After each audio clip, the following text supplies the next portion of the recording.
Assalamualaikum warahmatullahi wabarakatuh.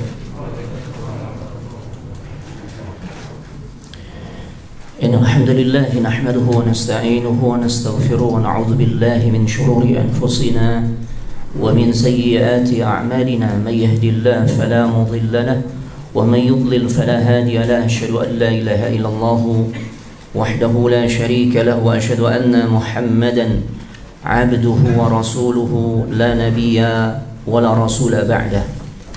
اللهم صل وسلم على هذا النبي الكريم وعلى آله وأصحابه أجمعين. يا أيها الذين آمنوا اتقوا الله حق تقاته ولا تموتن إلا وأنتم مسلمون.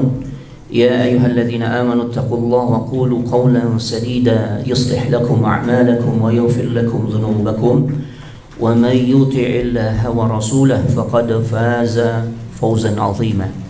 فإن أصدق الحديث كتاب الله وخير الهدى هدى محمد صلى الله عليه وآله وسلم وشر الأمور محدثاتها وكل محدثة بدعة وكل بدعة ضلالة وكل ضلالة في النار. أما بعد، أيها الإخوان والأخوات في الله أعزني الله وإياكم.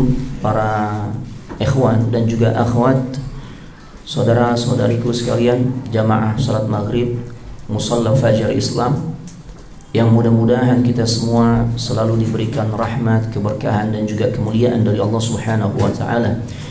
Alhamdulillah, kita sangat bersyukur kepadanya di malam hari ini 25 Rajab 1443 Hijriah yang bertepatan juga dengan tanggal 26 Februari 2022 bi'aunillahi wa taufiqihi, dengan pertolongan dan juga taufik dari Allah Subhanahu wa taala kita kembali bisa dipertemukan di majlis yang mulia, yaitu majlis ilmu syar'i, yang insyaallah kita akan kembali melanjutkan pembahasan kitab Al-Usul Ats-Tsalatsah. Melanjutkan muqaddimah yang kemarin sedikit kita sudah bahas. Ana ulangi secara cepat. Qala al-muallif rahimahullah, berkata sang penulis Syekh Muhammad ibn Abdul Wahhab At-Tamimi rahimahullahu ta'ala, semoga Allah merahmati dirinya. Beliau membuka kitabnya dengan menuliskan kalimat yang penuh dengan keberkahan, yaitu kalimat basmalah. Bismillahirrahmanirrahim. I'lam rahimakallah, ketahuilah semoga Allah merahmati dirimu.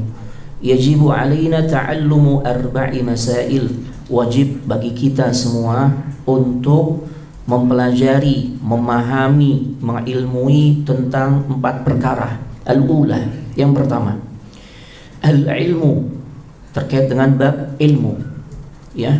Wa huwa ma'rifatullah. Ilmu tentang apa? Dalam pembahasan Al-Usul Ats-Tsalatsah difokuskan ilmu tentang 3 hal, yaitu tentang mengenal Allah. Yang kedua, wa ma'rifatu nabiyhi, bagaimana kita seharusnya membekali diri untuk memiliki ilmu sehingga mengenal dan memahami tentang Nabi kita Muhammad sallallahu alaihi wasallam.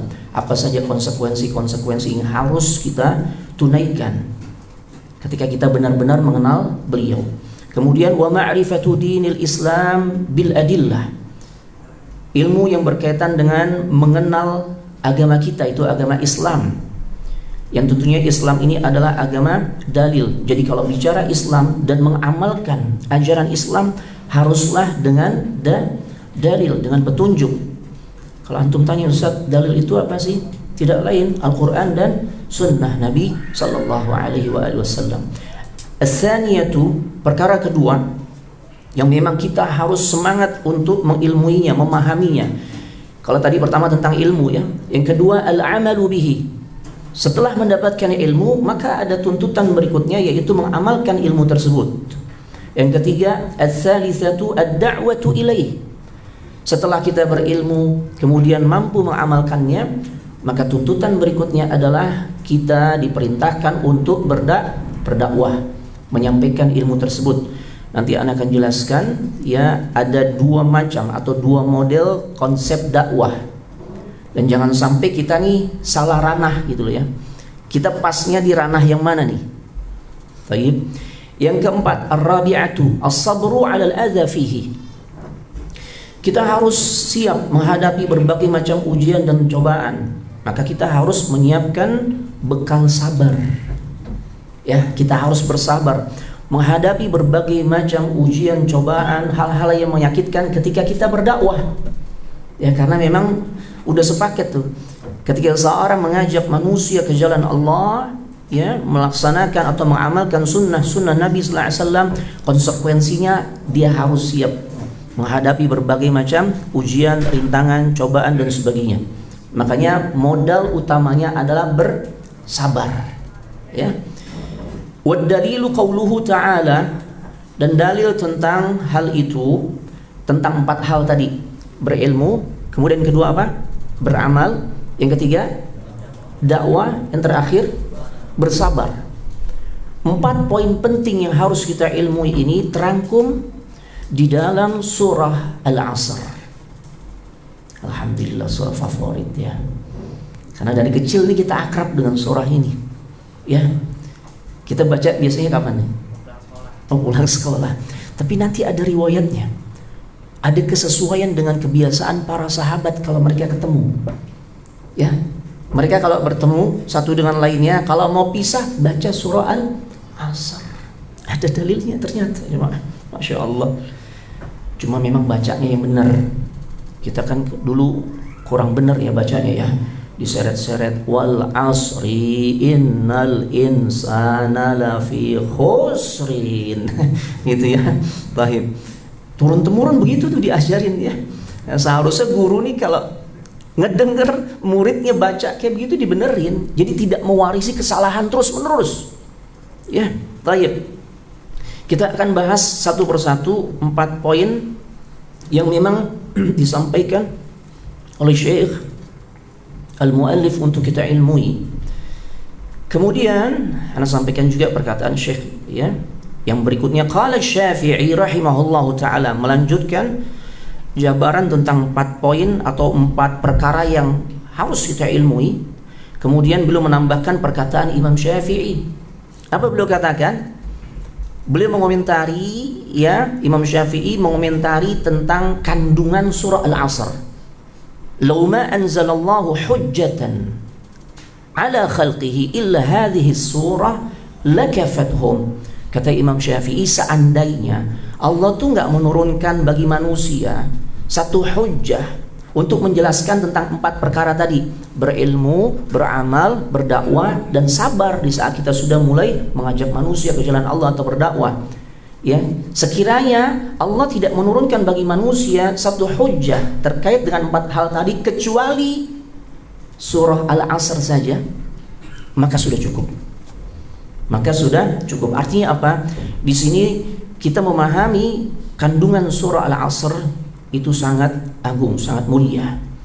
Ya, baik. Kemudian waqala Al-Bukhari, beliau juga menambahkan, Syekh Muhammad Ibn Abdul Wahhab menambahkan perkataan Al-Imam Al-Bukhari. Ya. Rahimahullahu taala, semoga Allah merahmati dirinya.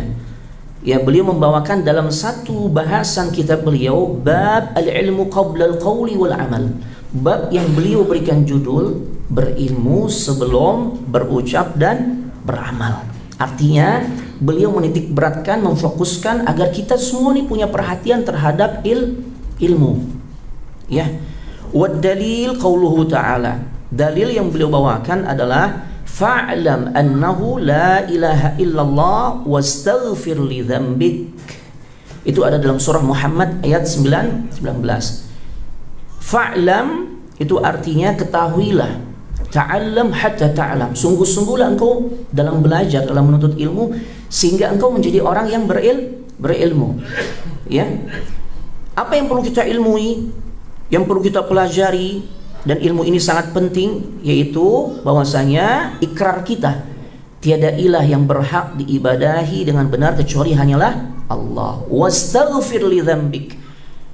Setelah kita nih mentauhidkan Allah, mengilmui tentang tauhid kepada Allah, dan jangan lupa juga untuk senantiasa beristighfar atas dosa-dosa yang kita perbuat. Ya, baik. Kita akan jelaskan satu persatu 4 poin besar tadi ya. Yang pertama apa? Tadi tentang ilmu. Masya Allah, al-ilmu. Taib. Beliau menyebutkan bahwasanya ilmu itu mencakup 3 perkara. Ya, dijelaskan oleh banyak ulama bahwasanya ilmu itu mencakup 3 perkara. Dan ini juga yang dibawakan oleh beliau, yaitu mengenal Allah, mengenal nabinya, dan mengenal agamanya sesuai dalil. Mengenal Islam sesuai dengan dalil. Naam. Ilmu ini adalah sesuatu yang sangat mulia. Dan ketika kita menyibukkan diri untuk meraihnya sebagaimana aktivitas kita pada malam hari ini, kumpulnya kita di Fajar Islam, di dalam rangka untuk mendapatkan ilmu, sesuatu yang sangat mulia. Masya Allah. Ya, terlalu banyak dalil yang menjelaskan tentang agungnya ilmu dan juga aktivitas di dalam mencari ilmu. Banyak sekali. Ya. Di antaranya ada kitab yang sangat bagus, mudah-mudahan nanti ada kesempatan kita bisa melanjutkan kajian yang dulu pernah di Al-Mustaqim ya, Kitabul Ilm. Ya, Kitabul Ilm, kitab yang ditulis oleh Syekh Muhammad Ibn Saleh Al-Utsaimin. Ana juga bawakan ya penjabaran dari beliau juga. Bahwasanya di antara keutamaan ilmu Kitabul Ilm, di dalam Kitabul Ilm, yang pertama adalah orang-orang yang diberikan karunia oleh Allah ilmu, khususnya ilmu tentang perkara agamanya, ilmu syar'i. Ya. Maka dia akan digandengkan posisinya dengan Allah, dengan malaikat, ya, untuk mempersaksikan bahwasanya tiada yang berhak untuk diibadahi dengan sebenar-benarnya ibadah kecuali hanyalah Allah. Masya Allah. Ya. Hal tersebut dalilnya ada di dalam surah Ali Imran ayat 18. Syahidallahu annahu la ilaha illa huwa wal malaikatu wa ulul ilmi qa'iman bil qist. Ya, Allah menyatakan atau bersaksi bahwasanya tidak ada ilah yang berhak diibadahi dengan benar kecuali hanyalah dirinya. Begitu juga malaikat menjadi saksi. Yang berikutnya siapa yang bersaksi? Yang digandengkan ya selain Allah dan malaikat, orang-orang yang memiliki ilmu. Allahu Akbar. Ini luar biasa. Manzilah atau kedudukan yang sangat mulia. Ya. Makanya pantas kalau kemudian Nabi sallallahu alaihi wasallam sabdakan, "May yuridillahu bihi khairan yufaqihu fid din." Barang siapa seseorang yang Allah kehendaki dia akan dapat kebaikan di dunia apalagi di akhirat, maka Allah akan fahamkan terhadap orang tersebut tentang perkara agamanya, diberikan ilmu. Masya Allah, luar biasa. Ya. Yang kedua, keutamaan ilmu yang kedua, bahwasanya Nabi sallallahu alaihi wasallam enggak pernah diperintahkan oleh Allah ketika berdoa minta tambahan kepada Allah, kecuali ya beliau diperintahkan mohon kepada Allah, berdoa kepada Allah untuk mendapatkan tambahan yang berkaitan dengan ilmu. Toha ayat 4, ayat 114. Allah firmankan, Allah katakan kepada Rasul kita Muhammad sallallahu alaihi wasallam, wa qur rabbi zidni ilma. Katakanlah ya Muhammad, ya, mintalah kepada Allah tambahan ilmu. Allah nggak perintahkan minta kepada Allah tambahan harta, tambahan apa lagi? Istri termasuk? Nggak ada ternyata, nggak ada ya. Kendaraan, ada. Ya kendaraan dulu kan onta gitu ya, itu juga sesuatu yang berharga. Enggak. Tanah yang lebar, enggak. Yang Allah perintahkan untuk Rasul sampaikan kepadanya, ya agar Rasul sampaikan kepada Allah, yaitu minta diberikan tambahan ilmu. Makanya di antara saat kita memulai aktivitas menuntut ilmu, sampaikan kepada Allah, Rabbi zidni ilma. Ya Allah, jadikan hadirnya aku di malam hari ini ya menjadikan aku mendapatkan tambahan ilmu ya Allah. Wah, Masya Allah. Yang ketiga, menuntut ilmu bagian dari jihad.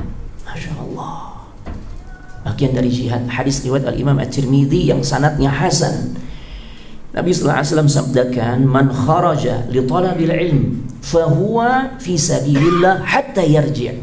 Masya Allah. Seseorang barang siapa yang ia keluar untuk menuntut ilmu, maka sesungguhnya dia berada di jalan Allah fi sabilillah sampai dia balik lagi pulang ke rumahnya. Subhanallah. Maka ini aktivitas kita menuntut ilmu nih, peluang besar kita mendapatkan jika Allah takdirkan ajal kita tiba di sini. Maka kematian kita insya Allah adalah kematian yang husnul khatimah. Gimana enggak husnul khatimah? Dinilai sebagai salah satu bentuk jihad. Ya, makanya jika ada Allah takdirkan dia mati itu saat hadir di majelis ilmu, saat dia menjadi salah seorang penuntut ilmu, atau dia sedang menyampaikan ilmu. Kematian yang indah ya, Masya Allah. Tapi ingat ya, mati bukan setengah mati. Kalau setengah mati hukumnya beda lagi. Antum faham setengah mati? Nisful maut. Tahu gak nisful maut? Seseorang dikatakan setengah mati, tidur, bobok, lagi majelis ilmu bobok, ya itu enggak tuh. Itu harus dihindari ya. Makanya persiapannya kalau antum gampang ngantuk, antum ngopi dulu nggak apa-apa ya. Jangan saat nonton Liga Champion siapin kopi macam-macam biar terang Ustaz itu ya. Ini sama, ini saat nuntut ilmu juga. Ya, Masya Allah. Kemudian berkaitan dengan bab ilmu yang keempat, keutamaannya adalah ikhrajun nas minal zulumati ilan nur, akan mengeluarkan manusia dari kegelapan ya menuju cahaya. Masya Allah. Dari kesesatan menuju jalan yang penuh dengan petunjuk. Masya Allah. Yang tadinya nggak paham, oh ternyata perbuatan anak syirik Ustaz. Anak hobi banget nih Ustaz membaca zodiak gitu ya. Apalagi anak muda gitu ya. Anak pengen ngelihat gimana sih peruntungan anak hari ini. Ya Allah. Ya, rezeki Senin Kemis. Ya, resah gitu ya. Asmara bertepuk sebelah tangan. Waduh, ya salam. Jangan dibaca. Kita ngaji tahu, oh ini syirik nih. Karena kita bergantung bukan kepada Allah lagi nih, kepada perbintangan. Maka kemudian kita tinggalkan. Inilah keutamaan ilmu yang Allah berikan kepada kita, mengeluarkan kita dari jalan yang penuh dengan kegelapan menuju cahaya ilmu, cahaya petunjuk. Ya. Dari yang tadinya durhaka kepada orang tua, dia jadi orang yang paling bakti sama orang tua. Karena dia khawatir, ya umurnya nggak sampai tuh untuk bisa menunjukkan bakti kepada orang tuanya. Apakah orang tua yang lebih dulu meninggal nanti, atau dirinya yang belum maksimal bakti, kemudian dia udah menemui ajalnya. Allahu Akbar. Dengan sebab ilmu jadi faham. Ya. Kemudian apalagi? Dengan sebab ilmu, yang tadinya galak sama istri, pelit lagi. Masya Allah, udah galak pelit komplit ya. Belajar bagaimana ya tanggung jawab sebagai seorang suami. Bahkan Nabi sallallahu alaihi wasallam sampaikan, kita jika ingin menjadi orang terbaik, Masya Allah, siapa yang gak pengen jadi terbaik? Ya, paling gak kalau kita ngebayangin masa lalu, Masya Allah, kita mungkin punya prestasi dulu di sekolah, sekelas kita yang terbaik, bangga ya. Atau kalau kita nggak punya prestasi kayak gitu, anak kita nih, ya dikabarin dari ma'had atau di tempat anak kita sekolah, Pak, anak Bapak, Masya Allah dapat prestasi terbaik. Teman-teman seusianya, seangkatannya, hafalannya itu standarnya 5 juz, anak Bapak udah 15 juz, terbaik. Bangga ke kita? Bangga. Nabi sallallahu alaihi wasallam sampaikan, di antara amalan yang bisa mengantarkan kita menjadi manusia terbaik itu adalah khairukum li ahlik. Sebaik-baik kalian adalah yang paling baik sama keluarga. Kita suami sama istri, sama anak-anak. Masya Allah. Dengan sebab ilmu, istri yang tadinya bawel, jadi nggak bawel. Masya Allah. Jadi benar-benar memuliakan suami. Kenapa demikian? Faham. Nabi berkata, huwa jannatuki aw naruki. Suamimu sesungguhnya dia bisa menjadi pintu surgamu atau sebaliknya. Jadi faham dia. Ya Allah. Ya. Kemudian sebelum menuntut ilmu, sebelum faham, dia suka meremehkan dalam urusan ad-dain, hutang piutang. Setelah tahu, faham, betapa beratnya konsekuensi yang harus ditanggung oleh seseorang sekalipun dia mati syahid. Tidak bisa masuk ke dalam surga sampai hutangnya terlunasi. Ya, maka dia ngeri, dia ingat tuh, ya, catatan hutang-hutang dia, dan dia segera lunasi.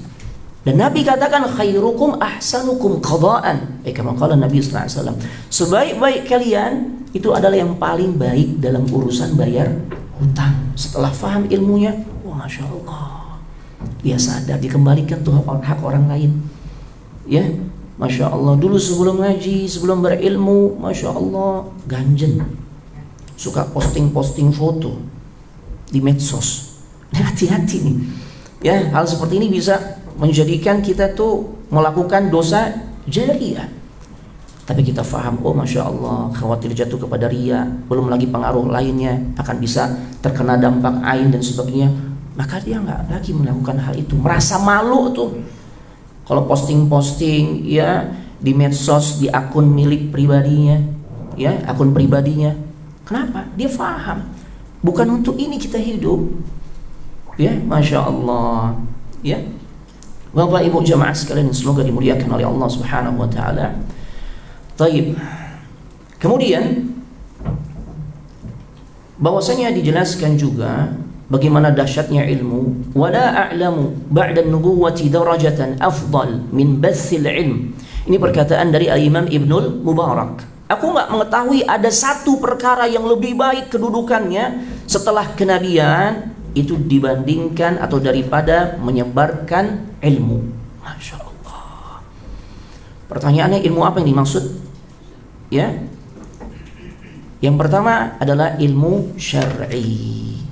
Ya, ilmu inilah yang bagi siapapun yang diberikan karunia oleh Allah, ya, dia memilikinya, dia akan mendapatkan as-sana'u wal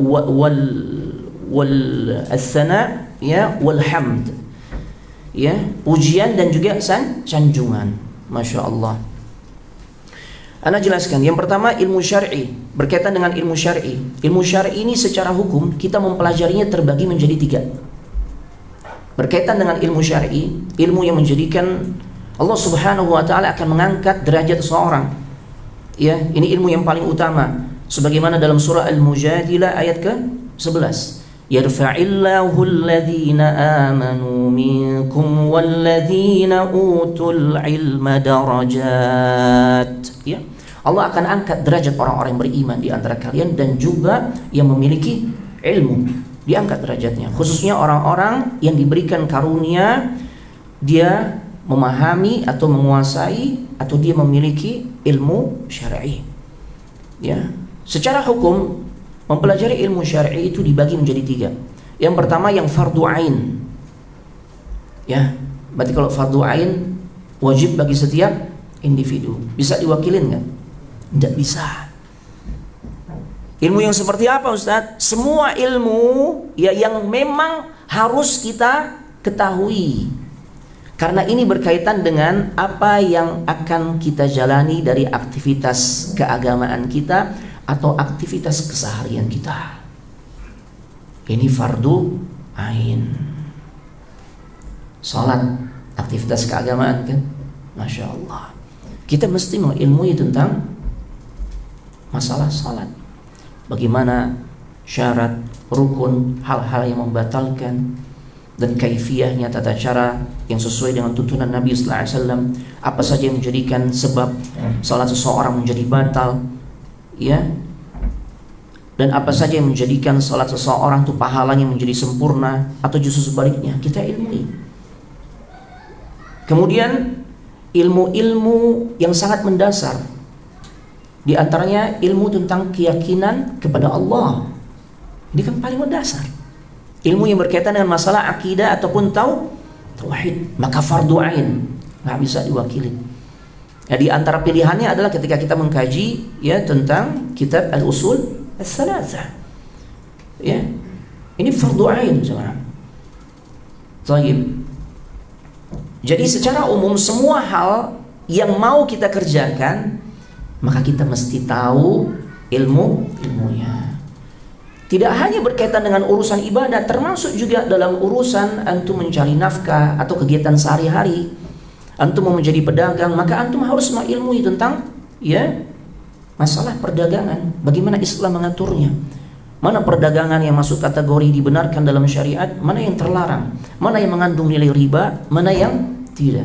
Butuh ilmu kan? Butuh ilmu. Karena banyak aktivitas seseorang yang menjadikan dia jatuh kepada perbuatan yang masuk kategori al-manhiyat, larangan-larangan yang Allah tetapkan. Itu biasanya di dunia perdagangan. Karena pengen maju dagangnya, maka di antaranya jatuh dia kepada riba. Dia pengen berhasil usahanya, maka apa yang terjadi? Ya, dia biasanya minta bantuan dari para normal. Ya, aktivitas yang paling sering menjadikan seseorang jatuh kepada kesyirikan di antaranya dalam urusan thalabur rizq, mencari rezeki. Jimat-jimat yang sering dipakai itu oleh siapa? Kalangan pedagang, jemaah. Ya. Nah, seperti itu. Nah, kita harus ilmu itu.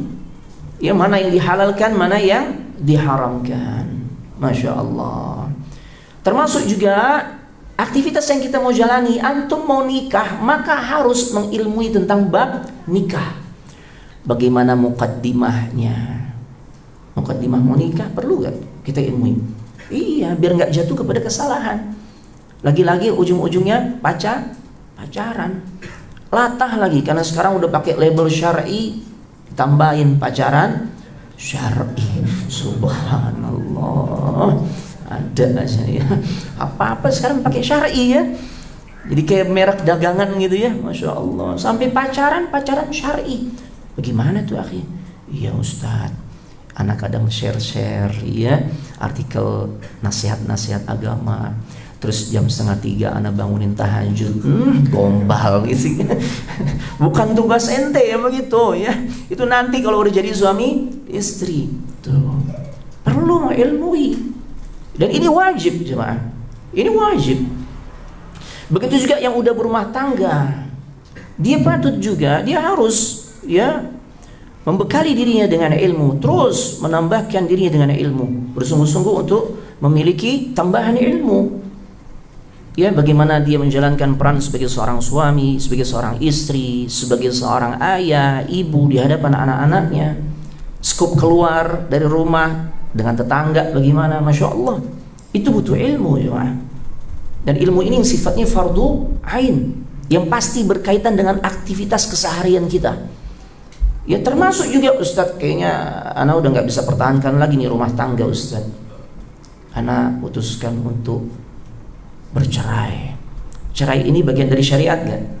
Bagian dari syariat. Sebagaimana nikah menjadi solusi, ya, maka at-talaq, bercerai juga menjadi solusi, asal dilakukan dengan cara yang benar, ya, bil ma'ruf. Makanya ada sahabat Nabi namanya Sahal ibn Sa'ad as-Sa'di. Sahal ibn Sa'ad as-Sa'di kawin cerai sampai kurang lebih 9 atau 10 kali. Tapi beliau melakukan talak dengan cara ma'ruf. Talak yang ma'ruf gimana tuh Ustaz? Yang pertama, tidak ada kezaliman di dalamnya dan tidak melahirkan kebencian, tidak mewariskan kebencian. Kadang-kala orang cerai nih, suami istri cerai nih, biasanya entah salah satunya atau keduanya nih, antara ya si istri atau si suami, mantan istri atau mantan suami, atau ibu, bapak bagi anak-anaknya mewariskan kebencian. Ini karena bapakmu nih nak. Itu nih rumah tangga kita jadi berantakan tuh, nggak pantas dia disebut sebagai bapak tuh gitu tuh. Itu mewariskan kebencian. Ini tolak yang nggak ma'ruf. Sahal ibn Sa'ad as-Sa'di, satu hari dikisahkan beliau datang ke acara walimah. Selesai acara walimah ditungguin oleh 8 atau 9 mantan istrinya. Kebayang nggak ya mah? Mau ngapain kira-kira nih? Mau gebukin gitu ya? Ternyata enggak. Nanya, kaifa halukum? Masya Allah, bagaimana kabarmu? Bagaimana kehidupanmu dengan istrimu yang baru? Oh, Masya Allah. Kenapa bisa begini? Karena talaknya itu dengan bil ma'ruf. Masya Allah. Ya, ini penting jemaah. Kemudian ada juga ilmu yang hukumnya fardu kifayah. Ya, ilmu-ilmu yang harus diketahui oleh sebagian orang. Contohnya ilmu usulul fiqh, usulul hadis, ya, usulul tafsir. Naam. Ini fardu kifayah nih. Enggak kepada setiap individu, tapi kepada orang-orang yang memang memiliki tanggung jawab di dalam menyebarkan ilmu. Misalnya para ustadz, dia harus membekali diri dengan ilmu-ilmu usul yang seperti ini, ya, sebelum dia terjun ke medan dakwah. Kemudian ada juga ilmu yang sunnah atau mustahab berkaitan dengan ilmu agama, ya. Taib. Contohnya adalah dia sebenarnya bukan mufti. Ya, kalau sekiranya mufti, seorang mufti, orang yang memang diminta fatwanya, wajib, ya, wajib bagi dirinya mempelajari, ya, berbagai macam disiplin ilmu. Tapi sebenarnya jika dia adalah bukan seorang mufti, tapi dia masih, ya, berusaha untuk mempelajarinya, maka ini sifatnya atau hukumnya sunnah atau mustahab. Ada seorang yang profesinya adalah seorang pedagang, ya, tapi dia pengen akrab dengan bahasa Arab, dia belajar bahasa Arab. Maka ini sunnah atau mustahab. Ya, seorang dokter belajar tentang bahasa Arab, tentang usulul fiqh dan sebagainya. Ini sunnah. Ini sunnah. Masya Allah. Jadi intinya memang ilmu agama ini adalah ilmu yang menempati derajat pertama paling mulia. Ya, fadl. Makanya Nabi sallallahu alaihi wasallam sabdakan, innal ulama warasatul anbiya. Sesungguhnya ulama itu adalah pewaris para nabi. Dan kemudian Nabi sallallahu alaihi wasallam sabdakan, ya, innal anbiya'a lam yuwarrisu dinaran wala dirhaman. Sesungguhnya para nabi itu tidaklah mewariskan dinar ataupun dirham. Dan apa yang diwariskan oleh nabi, oleh para nabi? Innama warrasu al-ilma. Sesungguhnya para nabi itu mewarisi ilmu. Dan ilmu yang dimaksud adalah bukan ilmu yang berkaitan dengan teknologi, bukan ilmu yang berkaitan dengan masalah dunia, tapi ilmu yang berkaitan dengan hukum-hukum agama, ilmu syar'i. Tapi bukan berarti kita meniadakan atau menafikan manfaat dari ilmu dunia. Makanya kelompok yang kedua yang juga perlu kita pelajari adalah ilmu yang berkaitan dengan masalah dunia, ilmu dunia. Ini pun secara hukum dibagi menjadi 3 hukum mempelajarinya. Yang pertama fardu ain, mempelajari, ya, ilmu dunia itu bisa menjadi fardu ain. Taib. Kapan itu? Misalnya jika antum ditunjuk oleh pemimpin, penguasa untuk mempelajari satu ilmu yang memang sangat bermanfaat untuk kemajuan negaranya, bahkan untuk agama kita, agama Islam. Maka saat antum diamanatkan untuk mempelajari ilmu tersebut, misalnya ilmu tentang membuat senjata, itu kan dalam satu negara wajar hal seperti itu kan, diperintahkan, ditugaskan oleh pemerintah untuk mempelajari hal itu, ya, atau mempelajari tentang ilmu pertanian yang bisa meningkatkan hasil pertanian, panennya meningkat dan sebagainya. Dan belum banyak orang yang menguasai ilmu tersebut, antum diamanatkan, maka menjadi fardhu ain. Ya. Taib. Tapi kalau sudah ada yang menguasainya, kemudian kita diamanahkan untuk mempelajari ilmu dunia tersebut, maka itu menjadi fardu kifayah. Kemudian ilmu dunia lainnya secara hukum ada juga yang mubah, yaitu ilmu-ilmu yang bisa mendatangkan manfaat. Ya, antum belajar tentang desain grafis, manfaat gak? Manfaat. Apalagi untuk membantu kegiatan dakwah. Ya, ilmu tentang misalnya editing foto, ya, editing video dan sebagainya, editing video dan sebagainya, ya. Nah, antum pelajari itu, ini mubah, ya, karena memang memiliki nilai manfaat. Dan ya ilmu dunia yang hukumnya haram, yaitu ilmu-ilmu, ya, diantaranya ilmu ngeramal, tuh jangan dipelajari coba. Ilmu biar menang togel gitu ya, kayaknya nggak zaman banget togel. Menang judi, ya, judi online lah atau apapun, ini tidak boleh, ini haram untuk dipelajari jemaah, ya. Taib, Bapak Ibu jemaah sekalian yang semoga dimuliakan oleh Allah Subhanahu wa taala, ya. Jadi intinya kalau ilmu dunia yang memang kita diperintahkan untuk mempelajarinya, Syekh Muhammad ibn Shalih Al-Utsaimin katakan, in a'anat ala ta'atillah, jika dengan ilmu tersebut bisa membantu kita untuk taat kepada Allah Subhanahu wa taala, wa ala nasri dinillah, dan dengan ilmu dunia tersebut bisa membantu agama atau menolong agama Allah. Ini kan eranya informasi, ya eranya IT. Semua diakses, ya baik yang hak ataupun yang batil lewat HP kita, lewat gadget. Nah, kita tuh mengambil posisi mempelajari ilmu tentang hal itu, ya, maka ilmu tersebut menjadi amat sangat bermanfaat dan dianjurkan untuk kita mempelajarinya. Wantafa'a biha ibadullah, dan banyak manusia yang kemudian mendapatkan manfaat dari ilmu dunia tersebut, maka silakan pelajari, ya. Akan tetapi tetaplah ilmu yang derajatnya, kedudukannya paling tinggi di sisi Allah Subhanahu wa taala itu adalah ilmu yang berkaitan dengan masalah syariat. Baik. Bapak Ibu jamaah sekalian yang semoga dimuliakan oleh Allah Subhanahu wa taala, ya. Hal berikutnya yang kita akan bahas adalah al-amalu bihi, mengamalkan ilmu yang sudah kita dapatkan. Masya Allah. Inilah yang disebut ilmu yang bermanfaat, yang Nabi SAW ajarkan untuk kita baca, dan beliau pun baca setiap pagi. Apa doanya? Allahumma inni as'aluka ilman nafi'an. Ya Allah, berikanlah aku karunia ilmu yang manfaat. Ciri ilmu yang manfaat diantaranya para ulama jelaskan, yang pertama ilmu yang melahirkan amal. Ya, ilmu yang melahirkan amal. Dari dulu udah tahu itu sih Ustaz, tapi nggak dikerjain, nggak diamalkan, ya. Taib.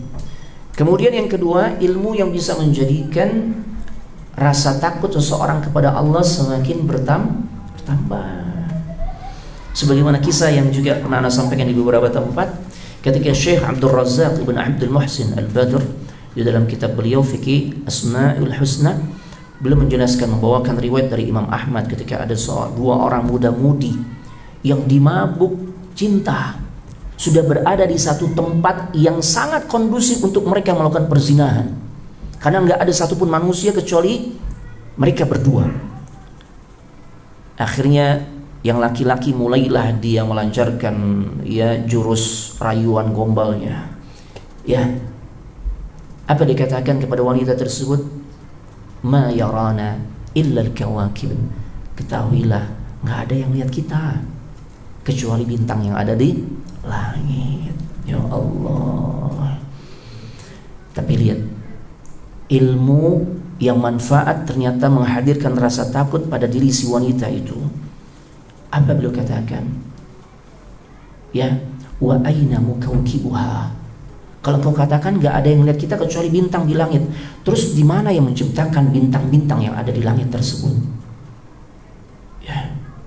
Ala yarana, bukankah Allah yang menciptakan bintang-bintang tersebut? Dia menyaksikan kita. Allahu Akbar. Yang pada akhirnya keduanya pun terhalang, ya, dengan sebab ilmu yang melahirkan rasa takut untuk melakukan perbuatan zina. Ya. Nikmatnya ilmu yang manfaat yang melahirkan rasa takut yang begitu besar kepada Allah mengalahkan lezatnya maksiat yang akan mereka lakukan. Lezatnya perbuatan zina mereka kalahkan tuh. Dengan sebab apa? Mereka merasakan kelezatan mendapatkan ilmu yang manfaat berupa memunculkan rasa takut kepada Allah di hati mereka. Ini jangan antum tiba-tiba, ya karena masuk grup biasanya kan udah kelacak nih, oh ini nomor si fulan, ini si fulana, mulai deh berlanjut ke japri. Ingat gue gak? Oh Masya Allah, dikirimin fotonya lagi, ya, nggak pakai jilbab lagi, licin lagi, waduh, bening lagi, Masya Allah, ya. Masya Allah, ini bahasa penekanan tuh ya.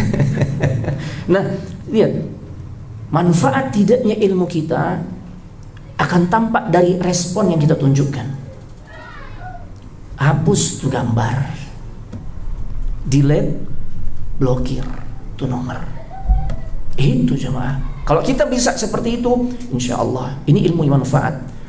Munculnya rasa takut kita kepada Allah. Emang sih bini nggak tahu nih, apalagi nih HP di password dan sebagainya, nggak tahu. Tapi Allah tahu. Delete, blokir. Ya. Tapi kalau antum nggak melakukan itu, waduh berabe. Iman lagi drop, antum murojaah tuh. Ya Allah, cakep juga ini. Murojaah jadinya. Subhanallah. Ya. Nah, ilmu yang melahirkan rasa takut. Ya, ilmu yang berbuah amal, rasa takut kepada Allah. Masya Allah. Ya. Jadi jangan sampai kita termasuk seperti dua golongan, ad-dhalin atau al-maghdubi alaihim. Ya, ad-dhalin golongan orang-orang tersesat. Siapa mereka? Siapa? Nasrani. Semangat di dalam menjalankan ibadah tapi tanpa disertai dengan bekal ilmu. Saking semangatnya ibadah sampai ada konsep ar-rahbaniyah, kerahiban, tidak mau nikah. Ya Allah, menyalahi fitrah gak? Fitrah. Makanya Islam itu ajaran paling sempurna. Nikah diperintahin. Bahkan buat laki-laki, senyum. Paham ya? Nah, laki-laki boleh itu. Tapi ingat kalau mampu, ya mampu dari banyak sisi, gitu ya. Masya Allah. Mereka sampai seperti itu. Semangat ibadah tidak disertai dengan ilmu. Akhirnya begitu. Ibadah yang didasari tanpa adanya petunjuk. Makanya banyak penyelisihan yang mereka lakukan. Kelihatan dan zahirnya ekspresi betapa taatnya mereka, tapi itu adalah kesesatan. Atau al-maghdubi alaihim, orang-orang yang dimurkai oleh Allah. Siapa mereka? Yahudi. Ilmunya banyak tapi nggak diamalkan. Bayangkan ratusan tahun mendiami kota Yathrib. Apa Yathrib? Madinah. Tujuannya apa sih? Kenapa dia pilih? Yahudi kan golongan dari zaman dulu tuh, kalau kita baca sejarah Yahudi, mereka selalu terusir dari satu negeri ke negeri lainnya. Sampailah ketika mereka menentukan pilihan, Yathrib adalah tempat tujuan kita. Di antara motivasinya karena mereka baca Taurat. Di dalam Taurat diinformasikan akan muncul nabi akhir zaman di satu tempat di wilayah Hijaz, yang di situ banyak ditumbuhi oleh pohon korma. Tidak ada tempat di wilayah Hijaz yang ditumbuhi pohon korma begitu banyak, begitu subur kecuali Yathrib atau Madinah. Mereka stay di sana. Ratusan tahun nunggu. Ciri-cirinya pun mereka tahu tuh. Seperti apa nabi akhir zaman. Begitu ada di hadapannya, apa mereka mau beriman? Enggak. Alasan konyol, alasan yang begitu bodoh, mereka katakan tidak mau beriman dengan sebab nabi yang mereka tunggu-tunggu ternyata bukan berasal dari kalangan mereka. Nauzubillah. Ya, taib. Jadi beramal dengan ilmu yang Allah sudah amanahkan kepada diri kita semua. Yang ketiga, ad-da'watu ilaih. Ya, ad-da'watu ilaih. Kita setelah memiliki ilmu dan mengamalkannya, punya kewajiban berikutnya, yaitu mendakwahkan. Makanya Nabi katakan, balighu anni walau ayat. Sampaikanlah dariku meski satu ayat. Tapi ingat ya, yang dari Nabi, jangan yang ada-ada. Kita lanjut setelah kumandang azan ya. Assalamualaikum warahmatullahi wabarakatuh.